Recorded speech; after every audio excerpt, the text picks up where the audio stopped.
He is singing this evening. जी हाँ, इसका मतलब ये हुआ कि वो इस शाम या आज शाम गा रहा है।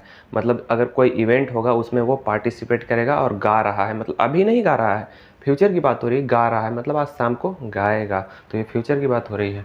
तो ऐसे सेंस में हम प्रेजेंट कॉन्टिन्यूअस का यूज करते हैं। ठीक है। Hello friends, welcome back to our YouTube channel English with Laddu Bhai. तो आज के वीडियो में हम जानने वाले हैं प्रेजेंट कॉन्टिन्यूअस का एडवांस यूज पार्ट 2, क्योंकि पार्ट 1 मैं आपको ऑलरेडी बता चुका हूं, जिसमें रूल नंबर 1 से 3 तक बताया हूं। आज हम रूल नंबर 4 से जानने वाले हैं, जो कि पार्ट 2 है। ठीक है, तो चलिए पहला रूल देखते हैं। We use present continuous to express near future fix program. ठीक है, मतलब ये हुआ कि जो काम फ्यूचर में बहुत जल्द होने वाला है, नियर फ्यूचर है, और वो फिक्स हो कि मतलब होगा ही होगा, तो उस सेंस में हम प्रेजेंट कॉन्टिन्यूअस का यूज करते हैं। जैसे एग्जांपल देखिए, I am going to Amritsar tonight. आज रात मैं अमृतसर जा रहा हूँ। मतलब ये हुआ कि अमृतसर जाने का जो काम है वो फिक्स है आज रात को, कि मैं जाऊँगा ही जाऊँगा। तो ऐसे सेंस में हम प्रेजेंट कॉन्टिन्यूअस का यूज करते हैं। दूसरा एग्जांपल है, Ram is going tomorrow. Ram कल जा रहा है। तो राम का जो जाने का प्रोग्राम है कि राम कल जा रहा है, तो फिक्स है कि वो जाएगा ही जाएगा। तो ऐसे सेंस में हम प्रेजेंट कॉन्टिन्यूअस का यूज करते हैं। Ram is going tomorrow, Ram कल जा रहा है।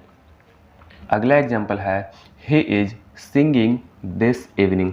जी हाँ, इसका मतलब ये हुआ कि वो इस शाम या आज शाम गा रहा है। मतलब अगर कोई इवेंट होगा उसमें वो पार्टिसिपेट करेगा और गा रहा है, मतलब अभी नहीं गा रहा है, फ्यूचर की बात हो रही है। गा रहा है मतलब आज शाम को गाएगा, तो ये फ्यूचर की बात हो रही है। तो ऐसे सेंस में हम प्रेजेंट कॉन्टिन्यूअस का यूज करते हैं। ठीक है। अगला एग्जाम्पल है, Shyam is coming on Monday. Shyam Monday को यानी सोमवार को आ रहा है। अभी नहीं आ रहा है, मतलब वो मंडे को आएगा, तो न्यू ईयर फ्यूचर की बात हो रही है यहाँ पे। तो ऐसे सेंस में हम प्रेजेंट कॉन्टिन्यूअस का यूज करते हैं। Shyam is coming on Monday. Shyam Monday को यानी सोमवार को आ रहा है। ठीक है। अगला रूल क्या कहता है, we use present continuous to express intention, मतलब इरादा, या फिर लाइकलीहुड, मतलब संभावना, विच डिनोट्स फ्यूचर टाइम। जी हाँ, प्रेजेंट कॉन्टिन्यूअस का यूज हम उस सेंस में भी करते हैं जब इरादा को एक्सप्रेस करने की बात हो या फिर संभावना को एक्सप्रेस करने की बात हो, और जिसका मतलब विच डिनोट्स फ्यूचर टाइम, और जो फ्यूचर टाइम को इंडिकेट करे, फ्यूचर टाइम को बताए कि मैं ये काम करूँगा, तो उस सेंस में हम प्रेजेंट कॉन्टिन्यूअस का यूज करते हैं। ठीक है। जैसे एग्जांपल देखिए, सी इज गोइंग टू डाई। वो मरने जा रही है। अभी नहीं मर रही है, मतलब फ्यूचर की बात हो रही है। वो मरने जा रही है मतलब वो मर जाएगी। मतलब ये हुआ कि ये लाइकलीहुड को शो कर रहा है ये सेंटेंस, कि संभावना है कि वो मर जाएगी। अभी नहीं मर रही है, मर जाएगी, फ्यूचर की बात हो रही है। ठीक है। अगला एग्जाम्पल है, he is going to meet his grandfather. वो अपने दादाजी से मिलने जा रहा है। अभी नहीं जा रहा है, इंटेंशन है उसका, इरादा है कि वो जाएगा। ठीक है, तो ये फ्यूचर की बात हो रही है। तो ऐसे सेंस में हम प्रेजेंट कॉन्टिन्यूअस का यूज करते हैं। He is going to meet his grandfather. वो अपने दादाजी से मिलने जा रहा है। ये इंटेंशन को शो कर रहा है, इरादा को शो कर रहा है। ठीक है।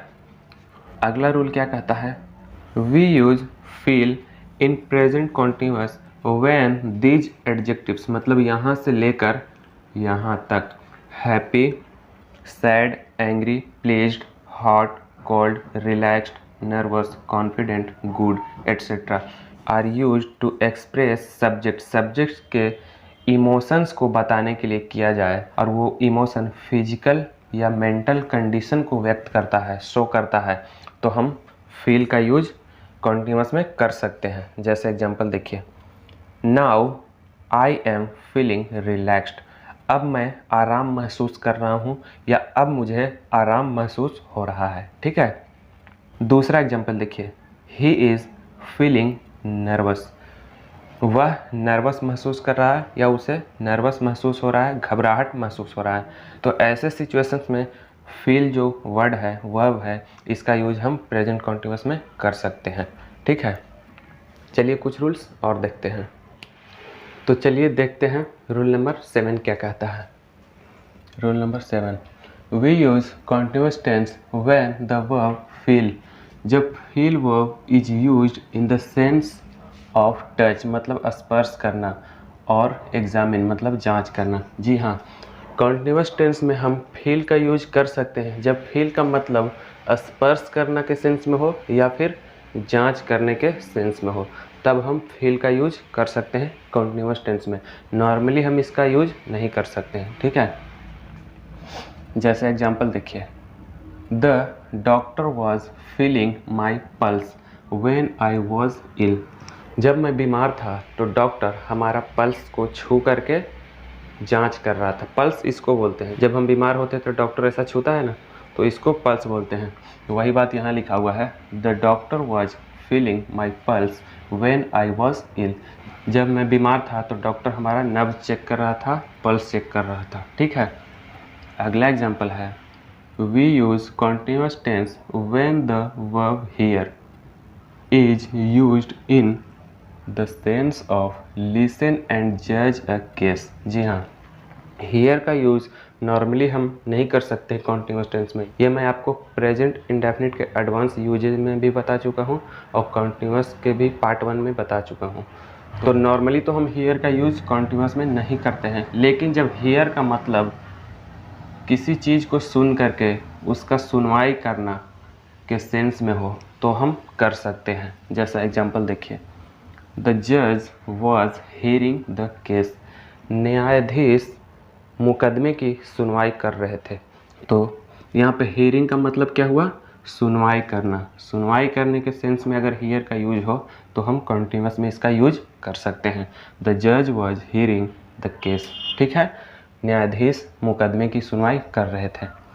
अगला रूल क्या कहता है, we use continuous tense when the verb appear is used in the sense of to be published प्रकाशित होना, या to come before the public मतलब प्रकट होना, to take part in film या मूवी। जी हाँ, नॉर्मली हम अपीयर का यूज कॉन्टिन्यूस टेंस में नहीं करते हैं, यह मैं आपको पहले बता चुका हूँ।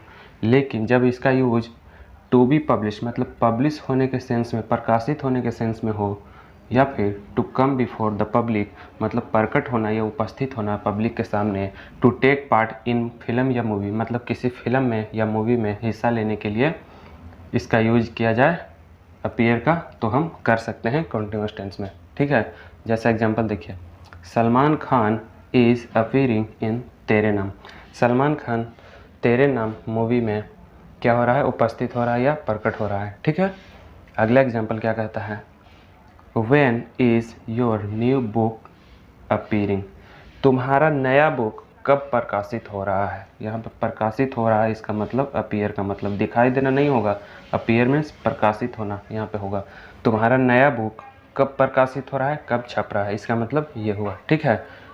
अगला रूल क्या कहता है, we use continuous tense when the verb look is used in the sense of look for. जी हाँ, लुक का यूज हम नॉर्मली नहीं कर सकते कॉन्टिन्यूस टेंस में, लेकिन जब इसका मतलब तलाश करने के सेंस में हो तब हम कर सकते हैं कॉन्टिन्यूस टेंस में, ठीक है। जैसे देखिए example, I was looking for you. मैं तुम्हारी तलाश कर रहा था या मैं तुम्हें ढूंढ रहा था, खोज रहा था, ये भी हो सकता है। और हाँ, अगर आप प्रेजेंट कॉन्टिन्यूस का एडवांस यूजेज पार्ट 1 नहीं देखे हैं तो कोई बात नहीं, इस वीडियो के डिस्क्रिप्शन में उसका लिंक मिल जाएगा, वहाँ से आप जाकर उस वीडियो को देख सकते हैं, वॉच कर सकते हैं। तो आज के लिए बस इतना ही। वीडियो अगर अच्छा लगा हो तो वीडियो को लाइक करें, शेयर करें, और अगर आप इस चैनल पर पहली बार आए हैं तो चैनल को सब्सक्राइब कर लें ताकि फ्यूचर में आने वाले हर एक वीडियो का अपडेट सबसे पहले आपको मिले। Thanks for watching this video.